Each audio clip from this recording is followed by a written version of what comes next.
श्री शिवाय नमस्तुभ्यम। हम सबको पता है कि 15 अप्रैल को नवरात्र की सप्तमी तिथि का बहुत ही विशेष दिन है। ये दिन विशेष इसलिए है क्योंकि इस दिन पड़ रहा है सोमवार का पर्व। बहुत ज़्यादा लोग परेशान हैं अपने घर को लेकर के, अपनी समस्याओं को लेकर। तो ये वीडियो आपके लिए है। बस आज चुपचाप आपको एक लौंग लेना है, छोटा सा उपाय करिएगा। आपकी जो भी प्रॉब्लम होगी, जो भी समस्याएँ होंगी वो तो दूर होंगी, साथ ही साथ आपका पूरा परिवार हमेशा खुश रहेगा। ठीक है, यहाँ पर हमें कुछ ज़्यादा चीज़ों की ज़रूरत होगी, इसलिए वीडियो को पूरा देखिएगा ताकि चीज़ें आपको आसानी से समझ में आए। ठीक है, स्क्रीन पे आपको दिख रहा होगा लौंग, है ना।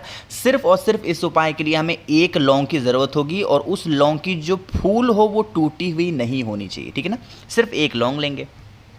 लेने के बाद में आपको एक लाल फूल लेना है और लाल फूल में वो फूल होना चाहिए गुड़हल का फूल। ठीक है, इस टाइम पे हर जगह पे गुड़हल का फूल अवेलेबल है, आपको आसानी से मिल जाएगा। ठीक है, लाल फूल ले लिया।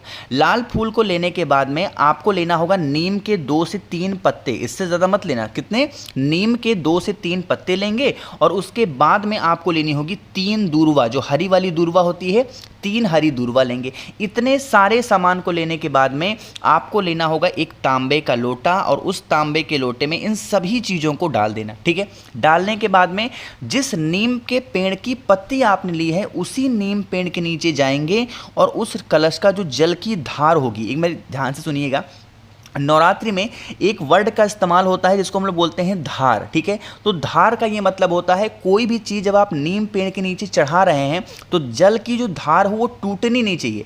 बिल्कुल स्लो मोशन में धीरे धीरे करके वही जल की धार अपनी जो भी समस्याएं होंगी, जो भी प्रॉब्लम होगी, उन सभी समस्याओं का स्मरण करते हुए, ध्यान करते हुए, माता से विनती करते हुए उसको पूरा का पूरा नीम पेड़ की जड़ में समर्पित करेंगे। और उसके बाद में नीम के पेड़ की 7 परिक्रमा आपको करनी होगी। नीम के पेड़ की कितनी परिक्रमा? 7 परिक्रमा। काफ़ी लोग कहेंगे भैया पीपल के पेड़ की परिक्रमा सुना हमने, वट पेड़ की परिक्रमा सुना, लेकिन नीम पेड़ की परिक्रमा क्यों?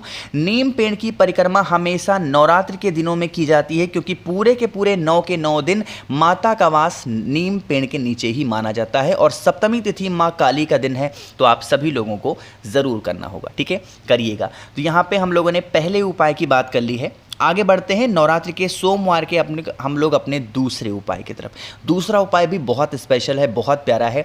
यह उपाय आप अपने जीवन के कष्टों को ख़त्म कर सकते हैं, या फिर आपकी कोई ऐसी इच्छा है जो बहुत दिनों से अधूरी है, वो पूरी नहीं हो पाई, तो आप इस उपाय को करेंगे। ठीक है, उसके लिए महादेव की सबसे प्रिय चीज़ आपको लेनी होगी, जो कि एक बेलपत्र है, कहीं से कटी फिटी ना हो। उस एक बेलपत्र को नीम पेड़ के नीचे ले जाकर के सबसे पहले आपको अपनी मनोकामना, अपने विशेष को कहते हुए नीम पेड़ के नीचे रखेंगे। चाहे तो नीम का पेड़ छोटा हो, बड़ा हो, इससे हमें कोई मतलब नहीं है, नीम पेड़ के नीचे रखेंगे। बेलपत्र के ऊपर अपना राइट हैंड, दाहिना हाथ रख करके देवी माता से विनती करेंगे, प्रार्थना करेंगे। हमारी ये विनती है, हमारी ये प्रार्थना है, हमारी ये इच्छा है, पूरी नहीं हो रही है, हे माँ हमारी आप इस इच्छा को पूर्ण करें।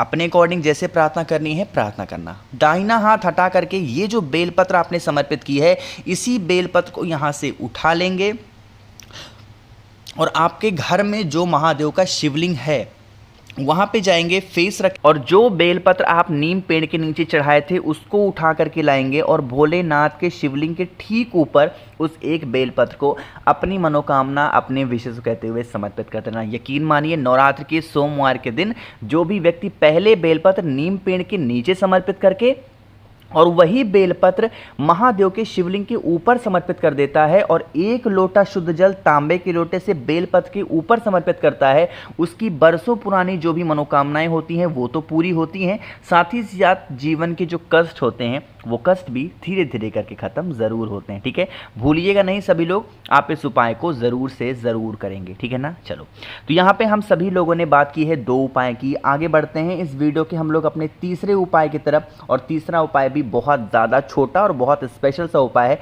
करके देखिएगा। सबसे पहले बता देते हैं इस तीसरे उपाय के फ़ायदे क्या हैं, लेकिन उससे पहले सभी लोग को करना है वीडियो को लाइक। जितने भी भाई बहन मेरी आवाज़ पहली बार सुन रहे हैं, अचानक से चैनल पे आ गए हैं, चैनल को सब्सक्राइब करिएगा। और हाँ, एक बात और छोटी सी कि ज़्यादा से ज़्यादा लोग इस वीडियो को शेयर भी किया करिए। ठीक है ना।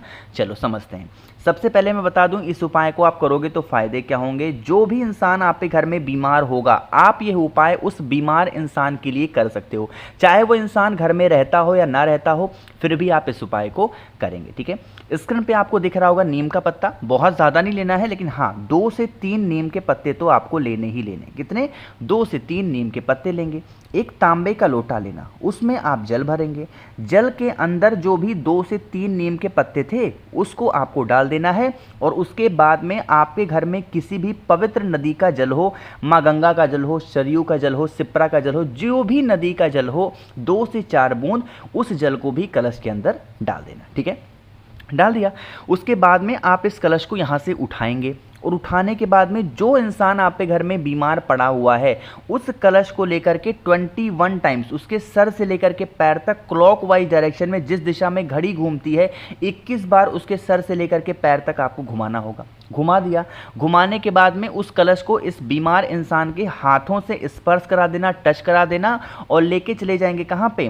नीम पेड़ के नीचे जाएंगे, और उसके बाद में पूरा का पूरा जल उस इंसान का नाम और गोत्र बोल करके समर्पित कर देना। यकीन मानिए, इस नवरात्रि के सोमवार के दिन अगर इस उपाय को आपने कर लिया तो उस इंसान की बरसों पुरानी जो भी बीमारियां होंगी, जो भी दिक्कतें होंगी, वो सारी की सारी खत्म जरूर हो जाएंगी। ठीक है, करके देखेंगे। एक बात का और ध्यान रखेंगे, जब जल आपने चढ़ाया होगा तो जल यहाँ पे नीचे जब गिरेगा ना तो थोड़ा गीला गीला हो जाएगा। बस एक चुटकी मिट्टी को उठाना, जो बीमार इंसान है उसके मस्तक पे लगा देना बस, और आपको कुछ नहीं करना। ठीक है ना, करके देखिएगा।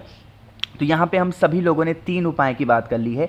आगे बढ़ते हैं इस वीडियो के सबसे छोटे और बहुत ही ज़्यादा आसान से उपाय की, और आखिरी उपाय की, जो कि आप सबको ज़रूर करना। ठीक है, देखो ये उपाय मैं पहले बता चुका हूँ, लेकिन अब नवरात्रि का सोमवार का दिन है तो इस उपाय को बताना मेरी सबसे ज़्यादा जिम्मेदारी है। देखो आज के टाइम पर क्या है ना कि हर इंसान की एक इच्छा होती है। ठीक है, वो इच्छा होती है कि भैया हम साइकिल से चलते हैं तो हमारी क्या हो जाए, हमारे पास बाइक आ जाए। हम रेंट पे रहते हैं, किराए के घर में रहते हैं तो हमारा खुद का घर हो जाए। हम बाइक से चलते हैं, हमारे पास कार हो जाए। इच्छाएं कभी खत्म होती हैं? नहीं होती।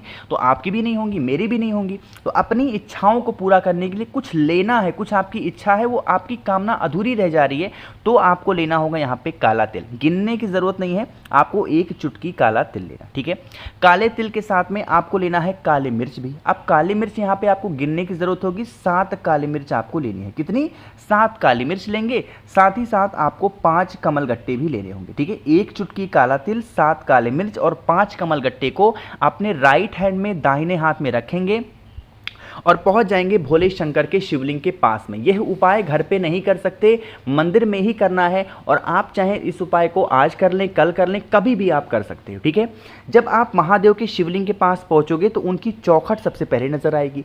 जो आपकी विशेष हों, जो आपकी कामना हो, चौखट के किसी भी एक साइड आप अपनी उस कामना, आप अपनी उस इच्छा का स्मरण करते हुए कुंदकेश्वर महादेव के नाम से उन सभी चीज़ों को चौखट पे रख देना, और उसके बाद में अंदर प्रवेश करके 1 लोटा शुद्ध जल तांबे के लोटे से कुंदकेश्वर महादेव के नाम से समर्पित कर देना। यकीन मानिए, अगर आप इस उपाय को पूरे विधि विधान के साथ में, नियम के साथ में कर लेते हैं और सही समय से कर लेते हैं, तो आपकी जो भी चीज़ें खरीदने की इच्छा होंगी वो इच्छाएं आपकी पूरी ज़रूर हो जाएंगी। ठीक है, बहुत ही छोटा सा, बहुत ज़्यादा आसान सा ये उपाय था। आप सभी लोगों को अपने घर पे या फिर मंदिर में, जहाँ पे भी करना हो, इस उपाय को कर सकते हैं। ठीक है, तो कोशिश की मैंने आप सभी को बहुत ही अच्छा, बहुत ही प्यार से समझाने की। अगर आप लोग में से किसी को भी मुझसे फ़ोन पे बातें करनी है, मैसेज पे बातें करनी है, तो आप हमें इंस्टाग्राम या फेसबुक पे फॉलो कर सकते हैं। उसके लिए आपको सर्च करना होगा द नेचुरल प्लैनेट 108। वहाँ पे हम लोग बहुत सारी बातें करेंगे। बाकी जितने भी भाई बहन मेरी आवाज़ पहली बार सुन रहे हैं, चैनल को सब्सक्राइब करिएगा, वीडियो को लाइक सभी को करना है। और हाँ, आप यहाँ पर भी चाहें तो नीचे कॉमेंट सेक्शन में कुछ भी पूछ सकते हैं। श्री शिवाय, नमस्तुभ्यम।